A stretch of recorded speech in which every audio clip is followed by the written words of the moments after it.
جب جنگ ختم ہوئی تو 70 صحابہ شہید ہوئے، 69 کے جسم مل گئے، مگر حضور کے سگے چچا حضرت حمزہ کا جسم نہیں ملتا۔ 3 مرتبہ نبی پاک نے صحابہ کو بھیجا، تینوں مرتبہ کہا حضور امیر حمزہ نہیں ملتے۔ نبی پاک رو پڑے، حضور نے کہا وہ میرا چچا ہے، وہ میدان سے دوڑ نہیں سکتا۔ حضرت فاطمہ زہرا فرماتے ہیں پھر مجھے اور مولا علی کو لے کر حضور اس پہاڑی پر چڑھے جسے سب چھوڑ کر بھاگ گئے تھے۔ لاشوں کے ڈھیر میں سے حضرت امیر حمزہ کا جسم نکلا، 12 ٹکڑے تھے حضرت امیر حمزہ کے، دونوں ہاتھ کٹے ہوئے تھے، دونوں پاؤں کٹے ہوئے تھے، دونوں کان کٹے ہوئے تھے، دونوں آنکھیں نکلی ہوئی تھیں، دونوں ہونٹ کٹے ہوئے تھے، ناک کٹی ہوئی تھی، سینہ چاک تھا، کلیجہ باہر پڑا تھا۔ نبی پاک نے اپنے چچا کو انگلیوں کے ناخنوں سے پہچانا۔ حضور زاروں قطار رونے لگے اور آپ نے فرمایا چچا تو نے چچا ہونے کا حق ادا کر دیا۔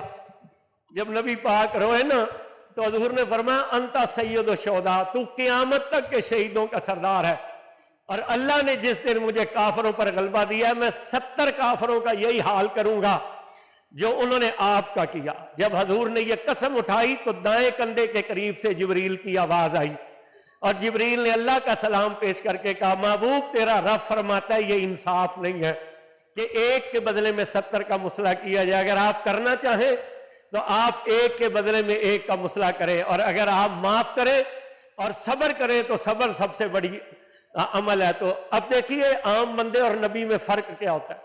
جب جبریل نے اللہ کا یہ پیغام سنایا اسی لمحے حضور نے فرمایا کہ میں صبر کروں گا اور صبر کرنے والا۔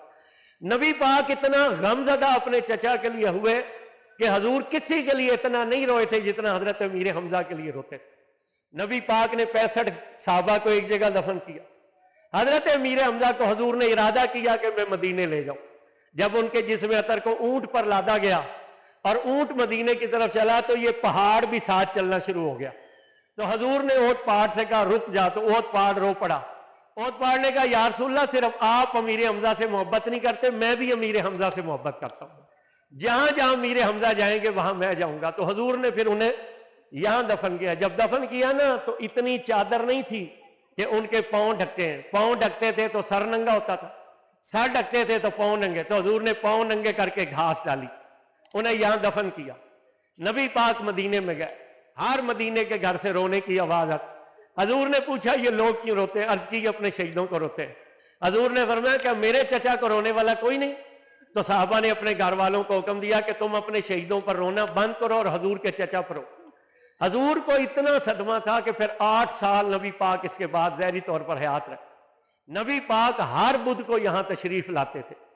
آخری سال حضور تشریف لائے اور آپ نے آ کر ان کا دوبارہ سے جنازہ پڑھا اور فرمایا کہ تم میرے پیش رہو اور میں تمہارا ضامن اور گواہ۔ جب حضرت شہید ہوئے نا امیر حمزہ تو اللہ نے ان کے حق میں پھر قرآن نازل کیا کہ یا ایتھا النفس المطمئنہ، اے اطمینان والی جان، ترجی الی ربک راضیۃ مرضیہ، اپنے رب کی طرف اس حال میں چل کہ اللہ تجھ سے راضی ہے تو اس سے راضی، فادخلی فی عبادی فادخلی جنتی، اس کے بندوں میں شامل ہو جا اور اس کی جنت میں داخل ہو جا۔ حضور نے فرمایا قیامت تک جو لوگ یہاں سلام کریں گے وہ ان کا جواب دیں۔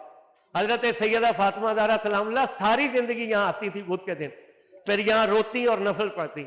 ہم کتنے خوش نصیب لوگ ہیں جو رسول اللہ کے اس لاڈلے چچا کے قدموں میں حاضر ہیں کہ جو کل شہیدوں کے سردار ہیں۔